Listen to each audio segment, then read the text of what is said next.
భాస్కర్ అనే వ్యక్తి కూడా కాదు, చివరికి భాస్కర్తో పాటు భాస్కర్ కొడుకును కూడా. ఆ పిల్లడు మొన్ననే పాపం చదువులు అయిపోయి చేసుకుని లండన్ నుంచి మొన్న వచ్చి ఆ పిల్లని కూడా దీంట్లోకి ఇచ్చేసారు. బిగ్ బాస్ గారికి నమస్కారం. చూస్తున్నారు కదా ఆ వీడియోలో ఆ నోట్ల కట్టలతో ఉన్న వ్యక్తి ఎవరంటే కల్తీ మద్యం స్కామ్లో A34.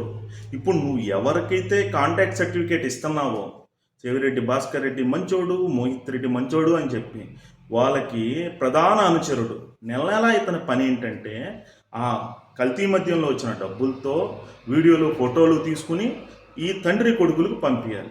అది అతని ఉద్యోగం. ఇక్కడ చంద్రగిరి కాన్స్టిట్యున్సీకి కానీ అక్కడ ఒంగోలు ఎంపీ కాన్స్టిట్యున్సీకి కానీ వీటిల్లో డబ్బులే ఖర్చు పెట్టారు. ఈ డబ్బులు ఖర్చు పెట్టడంలో ప్రధాన పాత్ర పోషించింది కూడా ఈ వెంకటేష్ నాయుడే. ఇక్కడ నువ్వు ఎవరికైతే కాంటాక్ట్ సర్టిఫికేట్ ఇస్తున్నావో వాళ్ళ సంగతి ప్రజలందరికీ అర్థమైపోయింది. ఫస్ట్లో చెప్పా కదా బిగ్ బాస్ అని చెప్పి, ఈ కల్తీ మద్యం స్కామ్లో నువ్వే బిగ్ బాస్ అని చెప్పి అది కూడా ప్రజలందరికీ తెలుసు. బట్ చట్టపూర్వకంగా అందరికీ తెలియాలి కాబట్టి ఇంకొంతకాలం అయితే వెయిట్ చేయాల్సిన అవసరం అయితే ఉంది.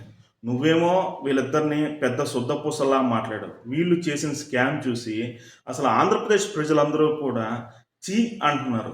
వీళ్ళ గురించి నువ్వు సపోర్ట్ చేస్తున్నావు కాబట్టి నిన్ను కూడా చీ అంటున్నారు.